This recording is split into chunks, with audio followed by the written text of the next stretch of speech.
The November wind tore through the alley behind Marco's diner like a blade wrapped in ice, carrying the smell of rotting garbage and frozen rain. It was 11:08 p.m. on a night that would change everything, though no one standing in that narrow space between the brick walls could have known it yet. 3 men in dark coats, their shoulders broad and menacing, had the elderly Korean woman pressed against the dumpster. Frost glittered on the metal like diamonds, beautiful and terrible. Her name was Dante Vitale. She was 73 years old. She was trembling. "Just give us the purse," the first man said, his voice flat and without mercy. "Make this easy on yourself." The woman's hand shook so badly she could barely hold the small leather bag. Her breath came in shallow gasps, visible clouds in the brutal cold. She had walked home from her prayer circle at the church on Mulberry Street, just as she had done every Tuesday for 17 years. She had never expected violence. She had never expected to feel this afraid. One of the men reached toward his coat. The sound of fabric shifting. The metallic promise of something worse coming. The back door of the diner swung open. Rowan Cole stepped out into the freezing night carrying 2 bags of trash, her orthopedic shoes crunching on the ice beneath her feet. The shoes were splitting at the heel. She had worn them for 3 years straight, every single shift, and they were finally giving up. Just like everything else in her life seemed to be doing. She froze when she saw them, the 3 men, the trembling woman, the casual violence about to unfold. She should have gone back inside. She knew this. She had Noah to think about. Noah, who was 5 years old and sleeping in a foster home right now because she could not afford the rent. 48 days. He had been gone for 48 days, and she had visited him every single one of those days, driving an hour and a half each way on shifts that didn't pay enough to cover gas, let alone the $85,000 she needed to get him back, to get her tiny apartment back, to get her life back. The woman's eyes met hers across the darkness. Something shifted inside Rowan's chest. Something broke open like an old door finally giving way. The woman's face, the pure terror, the helplessness, reminded her of her own mother. Not the mother she had now, the one who had died in a hospital bed because Rowan could not afford the treatment, the surgery, the medication that might have saved her. The mother from before. From when Rowan was small and believed that adults could protect you. "Leave her alone," Rowan said. Her voice was steady. That surprised her. Her hands were shaking so badly she dropped the trash bags, but her voice came out like something solid, like something that meant what it said. The men turned. They looked at her like she was an insect that had just crawled out of the gutter. Which, to them, she was. They laughed. "Go back inside, little girl," the second man said. "This doesn't concern you." Rowan stepped forward. She placed her body between the men and the woman. It was the most courageous thing she had ever done, and also the most foolish. She had no weapon. She had no power. She had $200 in her pocket and a job that paid $11 an hour, and that was it. That was everything she was in this moment. The first man's hand came out of his coat. A gun. Rowan's breath caught in her throat. This was it. This was how it ended. She was going to die in a frozen alley behind a diner on the night she was supposed to be saving money for her son. The universe had finally decided that she had suffered enough, and now it was time for the ending. Movement across the street. A figure stepped out of the shadows so slowly, so deliberately, that it seemed like he had always been there and was only now becoming visible. Tall. Dark suit that cost more than Rowan's entire monthly rent. Dark hair. Eyes that held the kind of coldness you only acquired by making certain choices and living with the consequences. When those eyes moved across the 3 men, something in the air changed. The pressure of the world itself seemed to shift. The gun disappeared back into the coat so fast Rowan almost thought she had imagined it. The 3 men went pale. Actually pale. Their skin looked like old parchment, like something that had been left in the sun too long. One of them actually took a step backward. All of them moved away from the elderly woman like she had suddenly become radioactive, like touching her would mean death. "We didn't know, Mr. Vitale," the first man said, his voice now small and terrified. "We didn't know she was, we didn't know." "Leave," the figure said. His voice was deep and solid like an oath, like something that would not bend. Not a shout. Not a threat with volume behind it. Just a word, dropped into the cold air like a stone into still water. The three men ran. Their footsteps echoed on the pavement, faster and faster, until they turned the corner and disappeared into the New York night. The figure crossed the street toward them. Rowan's heart hammered against her ribs. She should move. She should run back into the diner. She should protect the woman behind her. But something held her still. Something in the way he moved, the way his eyes passed over her face and then came back to it. Like he was seeing something he did not expect to see. "Thank you," the elderly woman said in Korean accented English. "You were brave. You were so brave."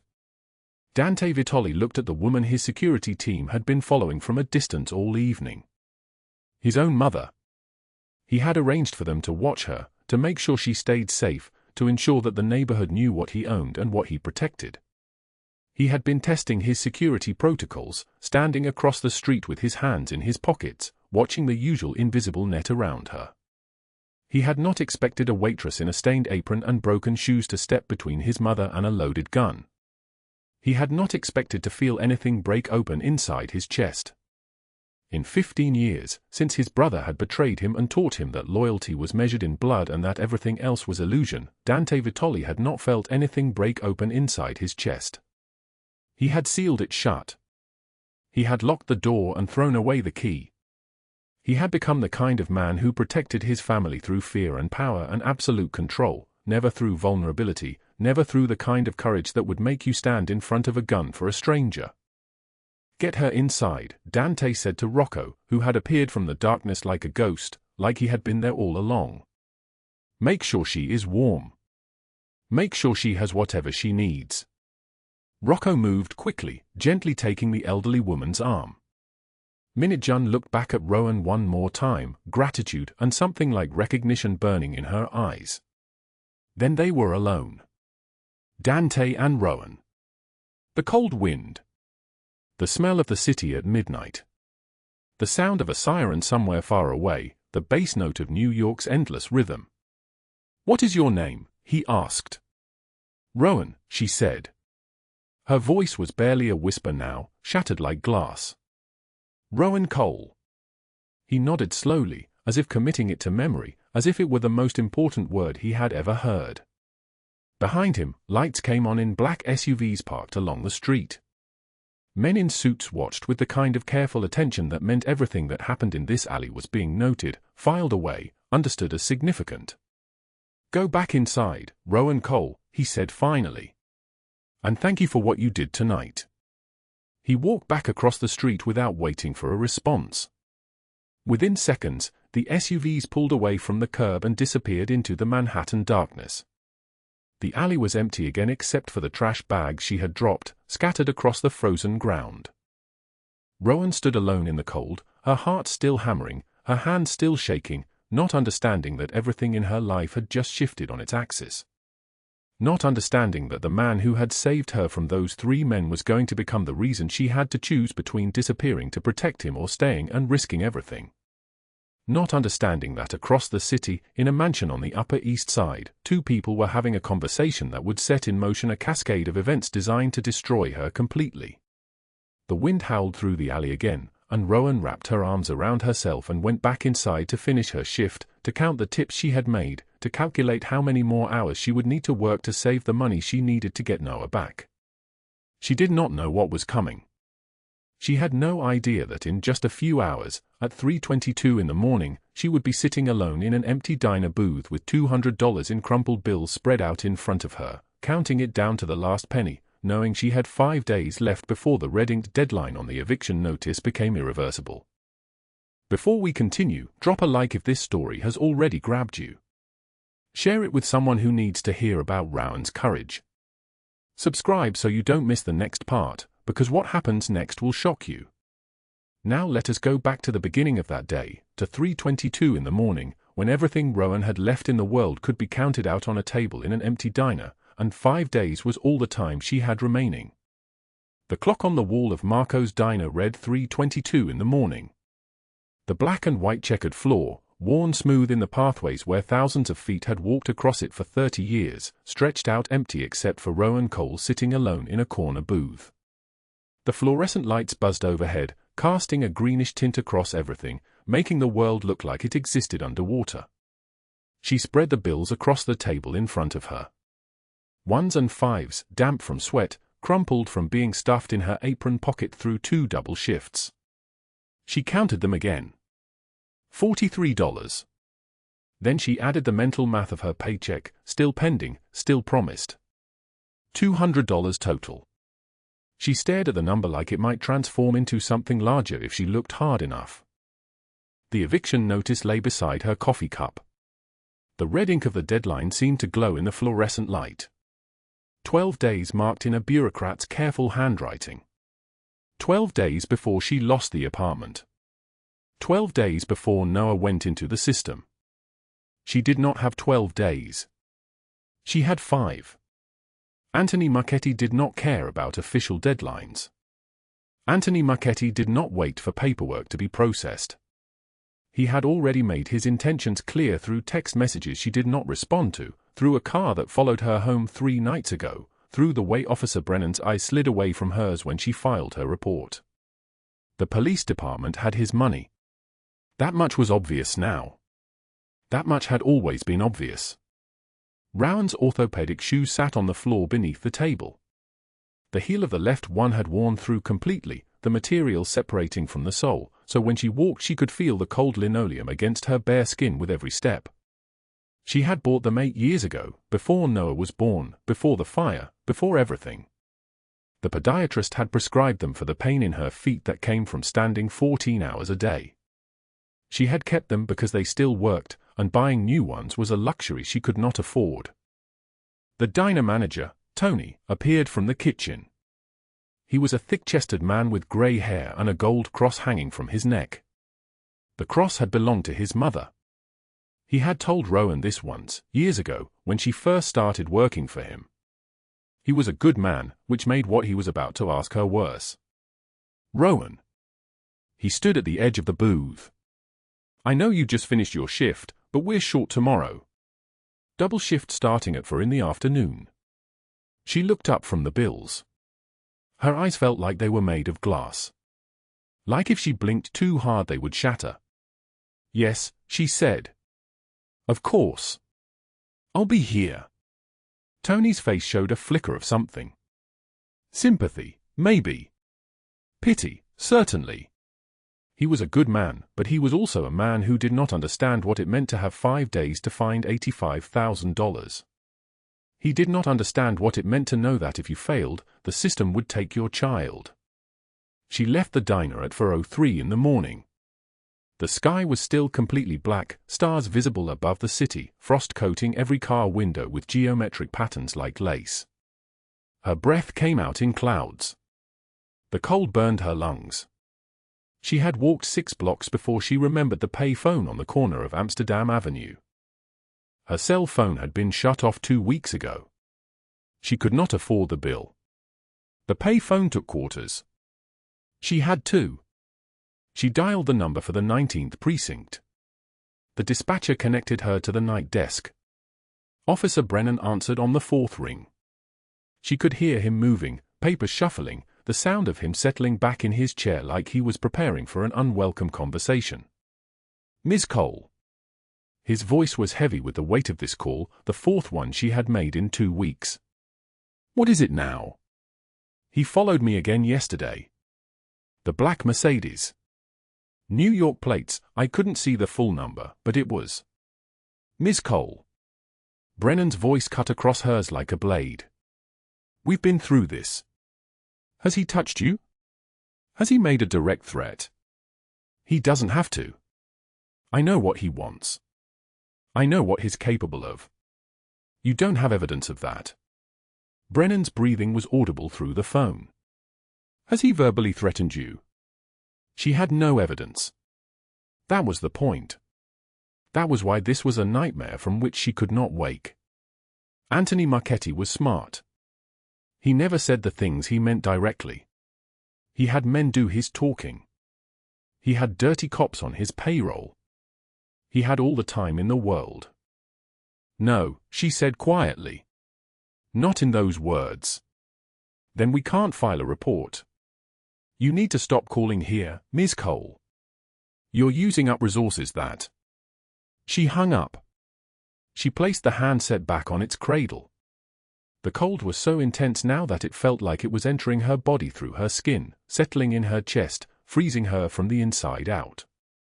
She stood at the pay phone for a long moment, watching a black SUV drive slowly past her on Amsterdam Avenue, watching it turn the corner, watching it disappear. She did not know if it was Anthony's men. She did not know if they were following her. She could no longer tell the difference between genuine danger and the paranoia that came from being hunted by someone the law refused to acknowledge. But at that exact moment, 72 blocks south, in an upscale cafe in Midtown with recessed lighting and tables made of white marble, Anthony Marchetti was sitting across from a woman named Sophie Langford. Sophie was 42 years old.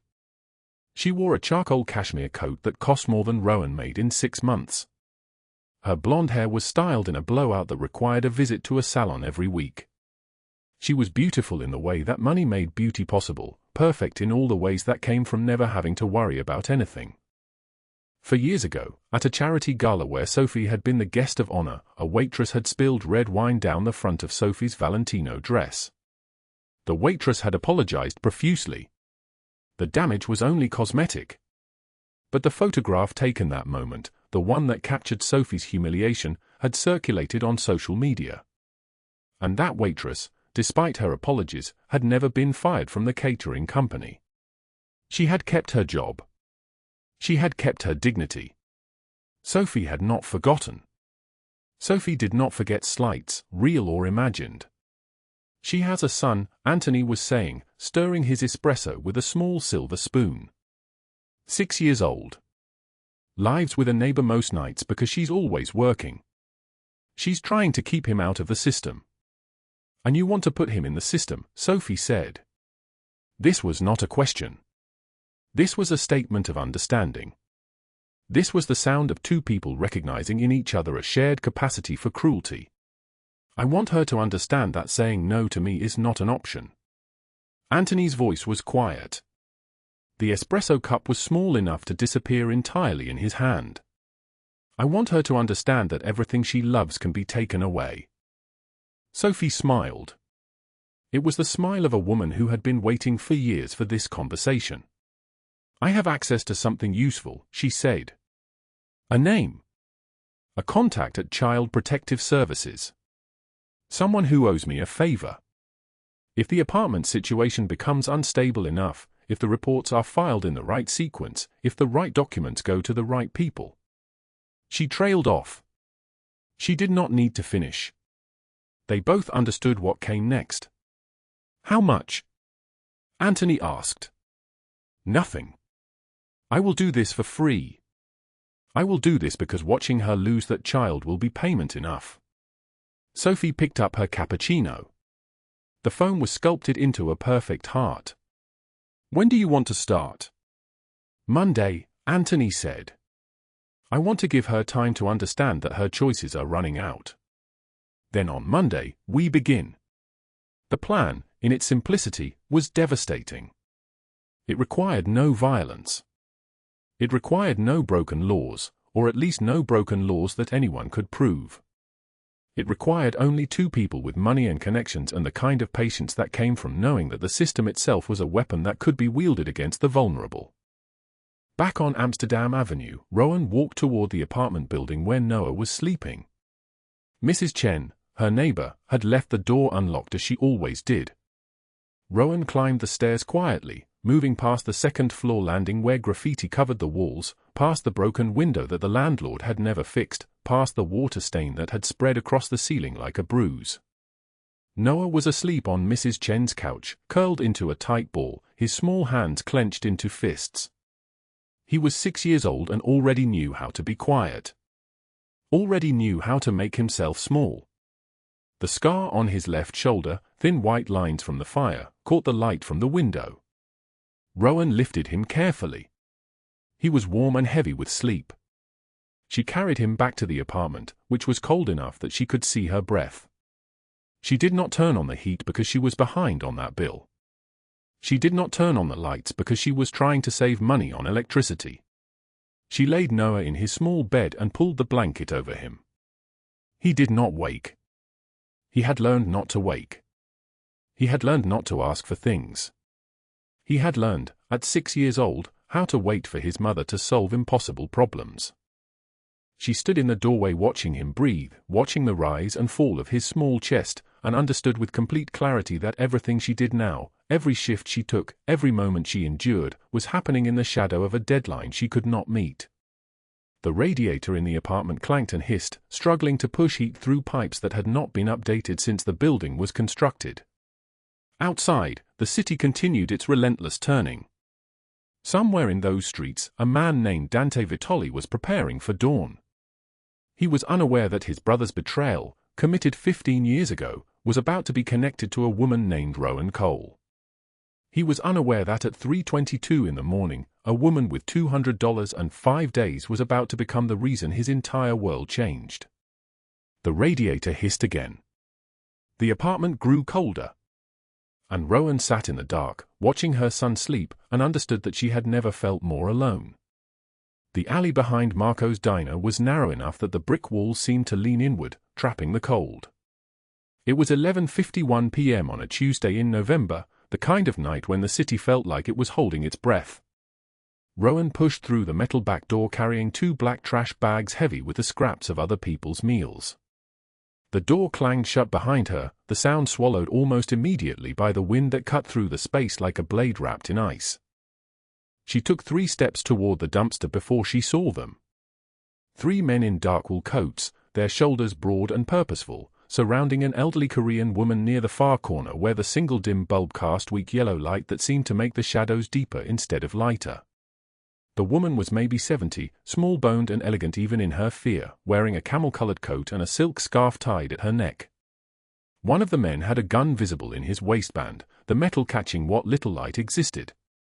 The lead man spoke in accented English, his voice carrying the kind of certainty that came from knowing nobody would help. "You tell your son he pay what he owe or next time we don't just talk." The woman's voice was quiet, dignified, unmoved. "My son owes you nothing. You work for traitors." Rowan's hands gripped the trash bags. She was supposed to go back inside. She was supposed to pretend she had seen nothing. Her rent was due in 5 days. Her eviction notice sat on her kitchen table with a red ink deadline that might as well have been written in blood. She had $200 to her name and a 6-year-old son sleeping in a cold apartment across the city. She dropped the trash bags. The sound, plastic hitting concrete, made all 3 men turn. Rowan walked forward, her orthopedic shoes squeaking on the icy pavement, her heart hammering so hard she could feel it in her throat. She positioned herself between the men and the elderly woman without fully understanding why. "Leave her alone," Rowan said. The men laughed. It was the kind of laughter that came from men who had never been told no by anyone that mattered. The lead man stepped toward her, his hand drifting toward the gun. "This not your business, waitress. Go inside." "I said leave her alone," Rowan repeated, and her voice was shaking but it was steady, which made no sense. "I've already called the police." She had not called anyone. Her phone had no minutes left. The man reached for his gun, and stopped. His entire body went rigid. His eyes locked on something across the street, and in that instant, the energy of the alley shifted. It was like the moment before lightning strikes, when the air itself becomes charged with voltage. Rowan turned. A man stood in the shadows across the street beside a black Mercedes, utterly motionless. He was tall, maybe 6'3", wearing a charcoal suit that probably cost more than everything Rowan had ever owned in her entire life. His dark hair was slicked back from a face she couldn't quite see, but his presence was absolute. It was the kind of presence that made space arrange itself around him, that made other men become smaller. The lead man whispered something in another language. Not English. Not words meant for Rowan's ears. All three men backed away slowly, their eyes still fixed on the figure across the street, and then they turned and ran. Their footsteps echoed off the brick, fading into the sound of the wind. The elderly woman exhaled shakily. She reached for Rowan's hand, and her grip was warm and surprisingly strong. "Thank you," she said. "You are very brave and very foolish. What is your name?" "Rowan Cole." The woman smiled, and there was something in that smile that reminded Rowan of her own mother, dead 3 years now from cancer that had no mercy. "I am Mrs. Vitale. And that man across the street, that is my son." Rowan looked back. He was walking toward them now, his footsteps echoing in the silent alley like the ticking of a clock counting down to something inevitable. Even Rowan, who knew nothing about organized crime, who had no connection to the world of money and power and violence, had heard whispers of that name in the way people whispered about storms and earthquakes and things that could not be controlled. "Dante Vitale." Mrs. Vitale spoke quietly, her voice carrying a warning wrapped in kindness. "You should go now, dear. But know that my son does not forget kindness. Kindness is rarer than blood in his world." Dante reached them. He was even taller up close, his shoulders broad enough to block out the dim light from the bulb above the door. His eyes met Rowan's for exactly 3 seconds, dark, unreadable, burning with something she could not name, before she turned and nearly ran back into the diner. The metal door swung shut behind her with a sound like a cage closing. What she did not know was that in those 3 seconds, Dante Vitale made a decision that would set both their lives on a course neither of them could have imagined. What she did not know was that across the city, in a penthouse apartment on the east side, a woman named Sophie Langford was already setting traps. What she did not know was that her ex-boyfriend Anthony Marchetti had already made plans that involved Noah, involved the police, involved destroying everything she had built from nothing. 2 days passed like water through a sieve. It was 3:48 a.m. at Marco's diner when Rowan understood that something had changed. She was wiping down the checkered tables, the neon sign outside flashing red white in the darkness, when she noticed the man in the corner booth. He had been there for an hour. His coffee was untouched. His newspaper was open but his eyes were on her. She approached with the coffee pot, her hand steady through sheer force of will. "Refill?" He looked up. He was maybe 40, stocky, wearing a leather jacket that had seen better days. "You Rowan Cole?" Her stomach dropped like an elevator with cut cables. "Who's asking?" "Someone who wants to help." The diner door opened. 2 men entered with the kind of presence that made the fluorescent lights seem dimmer. The first was tall, thin, with watchful eyes that moved around the room cataloging everything. The second was the man from the alley. Dante Vitale. He wore a charcoal suit despite the hour, his dark hair still slicked back, his face carved from something harder than stone. He sat at the counter. Rowan's hand shook as she poured his coffee. "What can I get you?" "My mother told me what you did," Dante said quietly. His voice was deep and solid like an oath. "I wanted to thank you properly." "I don't need thanks. I need to work. Rocco tells me you have a problem." He gestured to the man in the leather jacket. "An eviction notice. $85,000 in 5 days. Rowan's face burned hot enough that she thought the thermometer on the wall might crack. "That's none of your business." "How did you?" "Rocco is good at finding information." Dante took a sip of the coffee. He did not react to the fact that it was terrible. "You work 3 shifts. Sleep for hours. Have a 6-year-old son named Noah staying with your neighbor Mrs. Chen while you work. Your apartment burned down 6 months ago. Insurance claim denied. You have an ex-boyfriend named Anthony Marchetti who won't leave you alone despite 5 police reports." Rowan set down the coffee pot. Her whole body was trembling with exhaustion and anger and the terrible helplessness that comes from being completely, utterly known by a stranger. "What do you want from me?" "Nothing. I want to give you something." "The 85,000. She laughed, but there was no humor in it. Nobody gives away $85,000 for nothing. What's the catch? For the first time, something shifted in Dante's face. It was not quite a smile, but a softening at the edges, like ice beginning to crack in spring. My mother's life is worth considerably more than $85,000. Consider it a thank you. Rowan sat down heavily on the stool beside him, too tired suddenly to stand. The weight of everything, the shifts, the worry, the impossible numbers that never added up, the constant pressure of time running out, all of it crashed down at once. She could barely get the words out. Why would you help me? I'm nobody. Something changed in Dante's eyes. They became darker, more intense. My mother said the same thing about you. That you were nobody special. Just a tired waitress who happened to be brave when it mattered. She said you reminded her of herself, 40 years ago, before she learned that sometimes the world respects courage more than it respects money. Rocco and Sal exchanged glances. In 15 years of working for Dante Vitale, they had never heard him speak like this. Never seen this gentleness in his voice. It was like watching a wolf lower itself to touch its nose to a child's hand. They talked for 20 minutes while the diner stayed empty and the city turned outside the windows. Rowan told him about the fire, about standing in the ashes holding only her mother's photograph, about Noah and Emma in borrowed Red Cross clothes, about the landlord who showed up 3 days later demanding money as if catastrophe was a personal insult to his investment. She talked about her mother, about the elegant fury in her eyes even as the cancer ate away at her from the inside. She talked about the elderly Korean woman in the alley, about how she had the same fierce dignity, the same refusal to be diminished. Dante listened without interrupting.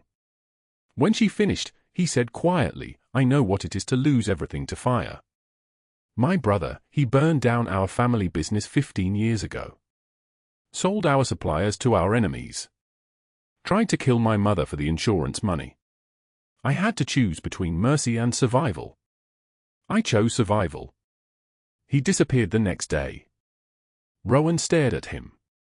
You killed your own brother. I made sure he could never hurt my family again. That's all you need to know. She should have been terrified. Instead, she felt a strange understanding bloom in her chest. This was a man who protected what he loved at any cost, who would burn the world if necessary to keep the people close to him safe. It was not so different from what she would do for Noah. She stood. I can't take your money. But thank you. She walked toward the kitchen. Dante watched her go without moving. Sal leaned close and whispered, Boss, what are you doing? Dante didn't answer. But Rocco, who had worked for him longer and knew his silences better, understood that something had shifted. Something irreversible had begun the moment a tired waitress stepped between 3 armed men and an elderly woman she had never met. At that same hour, for 15 a.m., Anthony Marchetti sat in his car outside PS 142 in Queens, watching the darkness. He was 32, handsome in a cruel way, with an expensive watch and slick back hair that gleamed under the parking lot light. He had spent the last 6 months losing his mind thinking about Rowan Cole, about the way she had left him, the way she had said no and meant it, the way she had refused to come back no matter how many times he showed up at the diner, no matter how many messages he left. He made a call. Yeah, it's me, he said when Officer Brennan answered. I need a favor. Welfare check called in on Rowan Cole. Neglect. Unsafe living conditions. No, I know it's not her fault, but Brennan owes me. Just make it happen. He hung up and lit a cigarette, smoke curling into the cold November air. In 5 days, when Rowan lost the apartment, she would have nowhere to go. That was when she would finally come to him. That was when she would finally beg. 3 blocks away, in a penthouse apartment on the east side, Sophie Langford stood at floor-to-ceiling windows looking down at the city spread below her like a chessboard.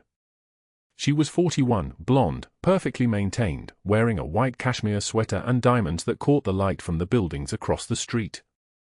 Her assistant Maria entered carrying a tablet.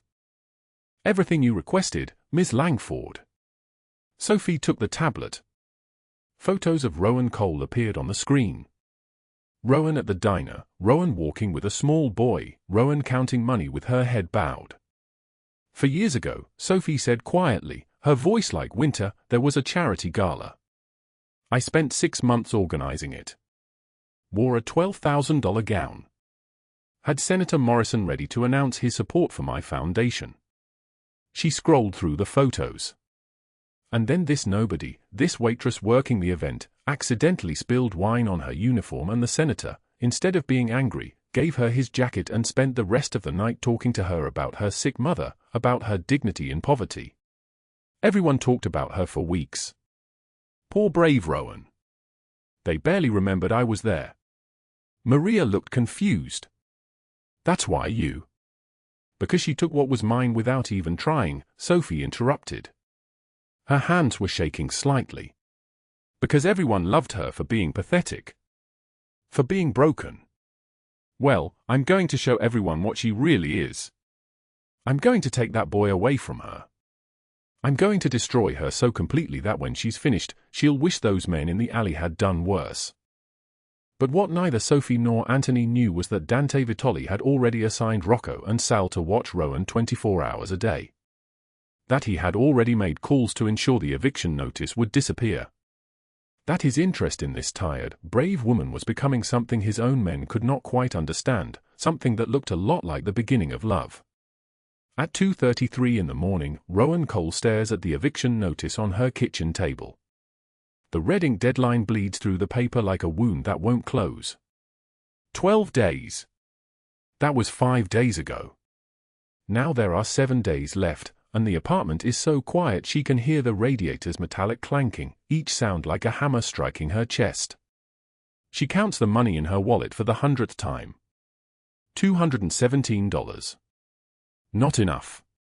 Not even close to the $85,000 she needs to keep Noah from the system, from strangers, from a childhood spent in foster homes where nobody loves you quite like a mother does. Noah sleeps on the pull-out couch across the studio, his small body curled under a blanket with holes in it. He is 7 years old and has already learned not to ask for things. He has learned to eat what is given. He has learned that love means staying quiet. Rowan's phone buzzes. An unknown number. She almost doesn't answer. But desperation makes people answer phones at 2:33 in the morning.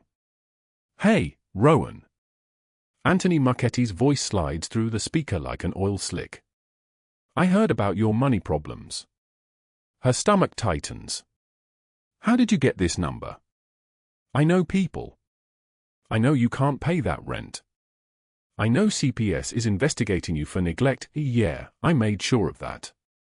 In 7 days, you'll lose Noah. Unless you come to me. She should hang up.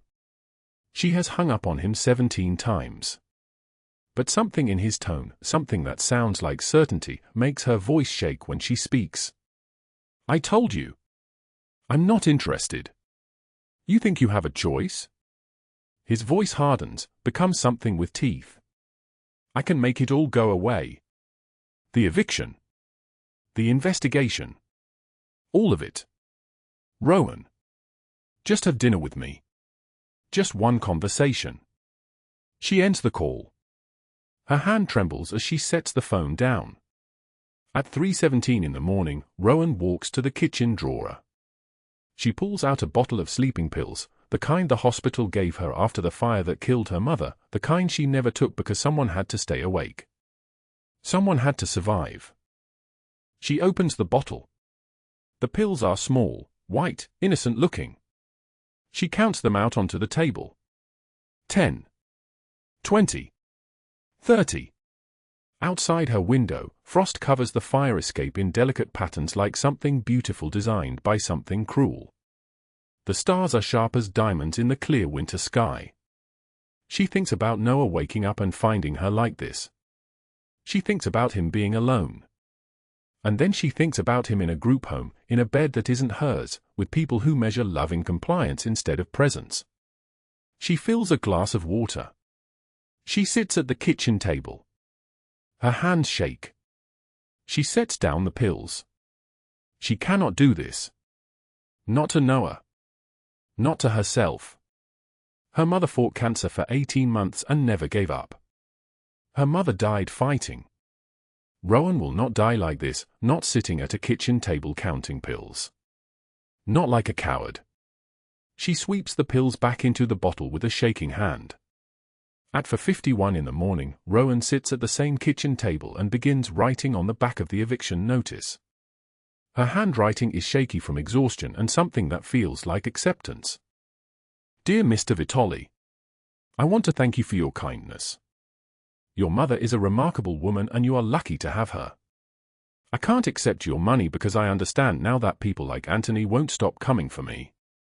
They'll use me to hurt you. So I'm leaving New York. I'm taking Noah and disappearing where Anthony can't find us. I wanted you to know that meeting you showed me that good men still exist, even in dark places. You made me feel protected for the first time in years. I won't forget that. Goodbye, Rowan. She folds the letter. She writes Dante's name on the outside. She begins packing a small bag with clothes and Noah's favorite book, the one with the dog on the cover, when she hears the knock at 6:20 in the morning. Not a knock. A pounding. She freezes. She looks through the peephole. Anthony Marchetti stands in the hallway with a man in a police uniform. Officer Brennan. The same officer who came to her work 3 weeks ago and asked questions about her living situation. Rowan, open up. Anthony's voice is muffled but clear through the door. Officer Brennan needs to do a welfare check on Noah. It's procedure. She backs away from the door. Her eyes find Noah still sleeping on the couch. I can't, she whispers. Open the door or we'll break it down. We have a warrant. Her phone is in her hand. Who would she even call? The police? They're already here. Dante? She has no way to reach him. She has nothing. She is nobody and everyone knows it. Then her window explodes inward, not broken, but forced open. A man climbs through with the fluid grace of someone accustomed to entering places where he isn't invited. Dante Vitale moves through her apartment like he owns the space simply by deciding to occupy it. He wears a charcoal suit that probably costs more than her monthly grocery budget. His eyes are storm gray and absolutely calm. Rocco follows him through the window, then Sal. Neither man looks rushed. Neither man looks concerned. Step away from the door, Dante says. His voice is like a knife wrapped in ice. How did you? I had men watching your building. I know what Anthony is trying to do. Dante walks to the door and opens it. Anthony and Officer Brennan freeze in the doorway. Vitale. Anthony's face drains of color. What are you doing here? Leaving, Dante says. His voice could freeze blood in arteries. And taking Ms. Cole with me. Officer Brennan reaches for his gun. The movement is slow, almost thoughtful. Sal is faster, he moves like water, twisting Brennan's arm behind his back, slamming him against the hallway wall with a sound like a car door closing. Brennan's head snaps back. Air leaves his lungs. Rocco steps forward. He pulls out his phone and plays a recording. Anthony's own voice comes through the speaker. Yeah, I know it's bullshit, but Brennan owes me. Just make it happen. File the report. Make it stick. Dante looks at Brennan with an expression of such profound disappointment that it seems almost like sadness. Corrupt officer making false reports. The FBI will be very interested in this recording. And in your bank accounts. The deposits that came from known criminal enterprises. The bribes you failed to report. Brennan goes pale. His mouth opens and closes like a fish. No sound comes out. Anthony backs away down the hallway, his hands raised. You can't do this. I have rights. I'll call. You'll call no one, Dante interrupts. His voice is flat, final, like a door closing on a room that will never open again. You've threatened this woman for the last time. Rocco and Sal move toward Anthony with a synchronization that speaks of years of practice. He tries to run. His scream echoes down the stairwell, high-pitched, animal, the sound of someone who has finally understood what it means to have no escape routes left. The screaming cuts off abruptly. A car door slams somewhere below. Then nothing but the ordinary sounds of morning in Queens, a siren in the distance, a truck rumbling past, the building settling into its daily routine. Officer Brennan is arrested at 8:30 that same morning. FBI agents arrive at the precinct with a warrant, with evidence, with the kind of documentation that makes corruption impossible to deny. He is charged with bribery, filing false reports, conspiracy, and abuse of authority. 40 years minimum. But Sophie Langford remains. At 10:45 in the morning, Sophie receives a call from her lawyer.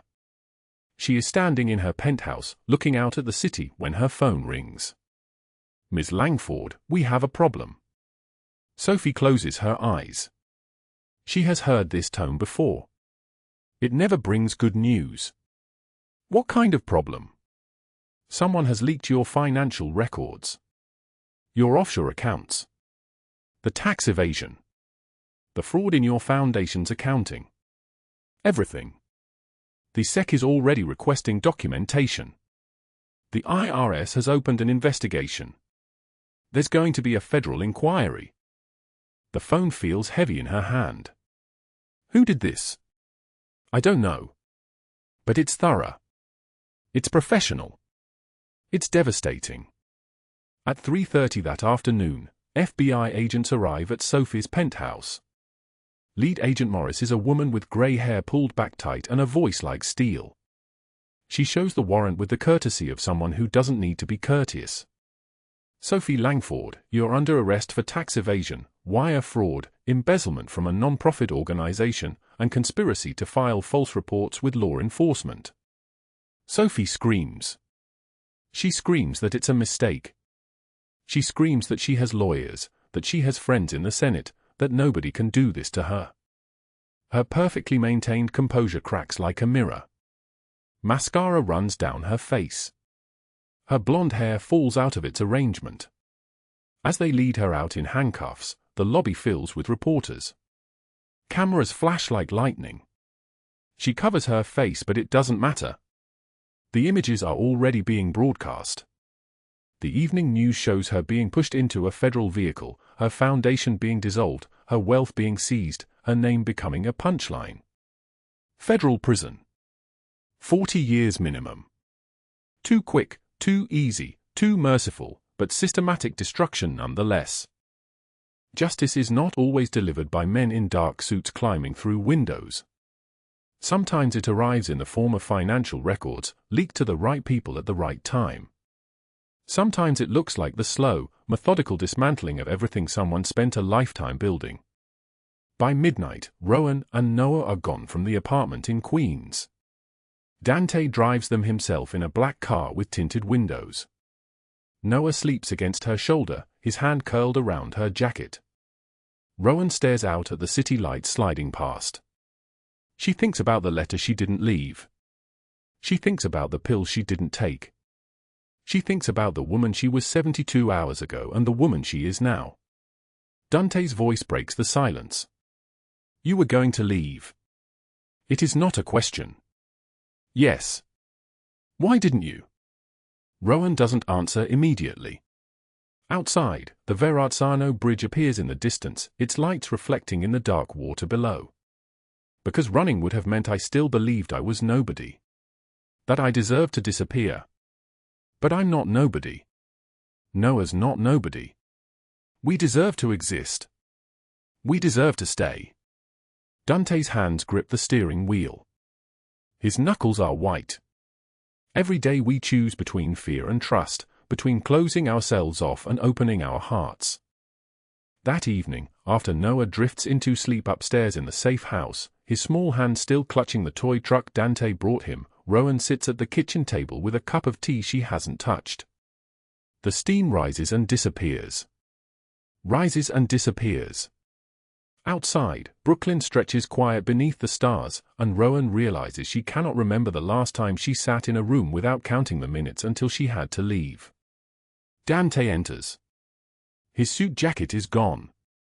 His white shirt is unbuttoned at the collar, and there is something in his face, a weariness that has nothing to do with the violence of the last 72 hours. He sits across from her, and the space between them feels like a question neither of them knows how to ask. "You wrote a letter," he says. "Not an accusation. An observation. Like a man reading a page that was meant to stay hidden." Rowan's hands tighten around the cup. "Yes. Before the diner. Before I found you in the alley." His voice is steady, but his eyes, storm gray, burning, betray something underneath. "You were planning to leave it on your pillow. For Noah." She does not ask how he knows. She already understands that Dante Vitale knows everything that happens within 12 blocks of her building. That his men watch the diner. That he has known far longer than she realized. "I couldn't bring you into this," Rowan whispers. "Anthony knows where you live. Sophie has money and connections. If I disappeared, if I took Noah and vanished, they would have no leverage over you. No way to use us as weapons." Dante reaches across the table. His hand stops just short of hers, a question. She closes the distance and lets him take her fingers. His palm is warm. Calloused. A man's hand, not a crime boss's hand, just a man's. 15 years ago, Dante begins, his voice like thunder rolling at a distance. "My brother Vittorio betrayed me. He sold our family business to the Castelliano family. Then he tried to have my mother poisoned so he could claim the insurance money. $23 million. His own mother." Dante's jaw tightens. "I had to choose between mercy and survival. I chose survival. After that, I decided trust was a luxury. That loyalty was measured in blood. That walls were the only thing that kept people breathing." Rowan says nothing. She understands that he is explaining something that has taken 15 years to build, and only 3 days to crack. "Then I watched you," Dante continues, "step between armed men and my mother. You had $200 to your name.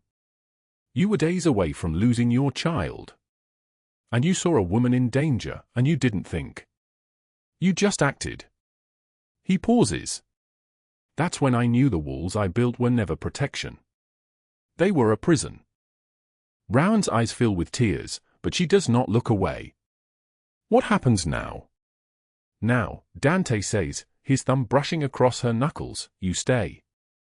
The eviction notice has been taken care of. The building changed ownership at 9 this morning. The foreclosure is cancelled. CPS has closed their investigation. Your file is gone." "How?" "Money and lawyers move faster than justice," he says simply. "But that's not the point. The point is you're safe now. Both of you." "But why?" The question breaks from her. "Why would you do this? Why would you risk everything for someone you didn't know 3 days ago?" Dante stands and walks to the window. Outside, frost glitters on the parked cars below. The city hums with distant traffic, with the breathing of 5 million people sleeping or waking or caught somewhere in between. When he turns back to her, his expression is unguarded in a way that seems to cost him something enormous. "Because I've spent 15 years trusting no one," he says. "I've spent 15 years building an empire out of fear. And I'm tired, Rowan. I'm tired of being afraid of betrayal. I'm tired of believing that everyone will eventually reveal themselves as a liar or a thief or a traitor." He steps closer. "You made me believe something different is possible. That maybe trust isn't weakness. Maybe it's the bravest thing anyone can do." Rowan rises from the chair. She crosses to him and takes his hand, the first time she has initiated contact, and it matters. She can feel it register in the way his breath catches. "I'll stay," she says. "Not because you saved me. Because I want to know who we could be if we both stopped being afraid." Dante's other hand finds her face. His fingers are gentle against her cheek, careful, like he is learning what tenderness feels like. "Then that's where we start." He kisses her slowly, and the taste is like coming home to a place you never knew existed. 6 months later, the world has rearranged itself around them in ways both impossible and ordinary. Rowan stands in the kitchen of a modest apartment in Park Slope, not a penthouse, not charity, but a place she pays for with her salary as restaurant manager at a small Italian place in Carroll Gardens. She earned the position through her own competence, though Dante helped open the door. Mrs. Vitale stands beside her, and they move around each other like a mother and daughter who have known each other for decades, not months. "Your mother taught you to make this?" Mrs. Vitale asks, watching Rowan's hand-shaped dough. "She did," Rowan says. "A long time ago. Before everything fell apart." Mrs. Vitale nods like this answers something larger. "My son smiles now. Did you know that? I haven't seen him smile like this since before Vittorio's betrayal. I thought that part of him was dead forever." In the living room, Noah sits on the floor beside Dante, who is reading him a story about a boy and a castle made of stars. Noah's head rests against his leg. Rocco and Sal occupy the couch, completely baffled by the transformation in their boss. The man who once made a rival weep just by looking at him now practices the correct inflection for a dragon's dialogue. When Rowan catches Dante's eye across the apartment, he smiles. The expression still seems unfamiliar on his face, like a muscle that is remembering how to work. But it reaches his eyes. It is genuine. That night, after Mrs. Vitale leaves and Noah sleeps, Rowan and Dante sit on the small balcony of her apartment. The city spreads before them, 10 million lights against the dark. The winter has finally released its grip, and April air carries the smell of rain and awakening things. "Do you ever regret it?" Rowan asks. "Destroying Anthony and Sophie?" "I regret that it was necessary," Dante says quietly. "But I don't regret protecting you. Some things are worth fighting for." Rowan leans her head against his shoulder. "I used to think the world divided into people who have power and people who survive. Now I think it divides into people who use power to hurt and people who use it to protect." "Which am I?" he asks. "Both," she says honestly. "But you're learning." "We both are." The city breathes around them. Somewhere, sirens wail. Somewhere, someone is making a terrible choice. But here, on this balcony, in this moment, Rowan Cole is not invisible. She is not desperate. She is not counting dollars or hours or days until everything collapses. She is alive. She is safe. She is chosen. "I thought safety meant enough money for rent," Rowan says, her voice barely audible above the city's murmur. "Enough locks on the door. Enough distance from dangerous men. But real safety isn't about walls or money. It's about finding someone who sees you at your worst and chooses to stand beside you anyway. It's about courage to trust when everything has taught you not to. Every day we choose between fear and trust, between closing ourselves off and opening our hearts. I chose trust. And it saved my life." Dante's arm tightens around her, and they sit together in the darkness, watching the city breathe. If this story moved you, if it made you believe that protection and love can exist even in the darkest places, hit that like button. Share this with someone who needs to hear it. Subscribe and turn on notifications because tomorrow we're bringing you a story about sacrifice and the price of loyalty that will challenge everything you believe. Drop a comment and tell us, have you ever had to choose between fear and trust? What did you choose? We read every single comment. No matter how hard life gets, remember that after the rain, the sky clears. Thank you for staying with us until the very end. We'll see you again in the next video. Goodbye.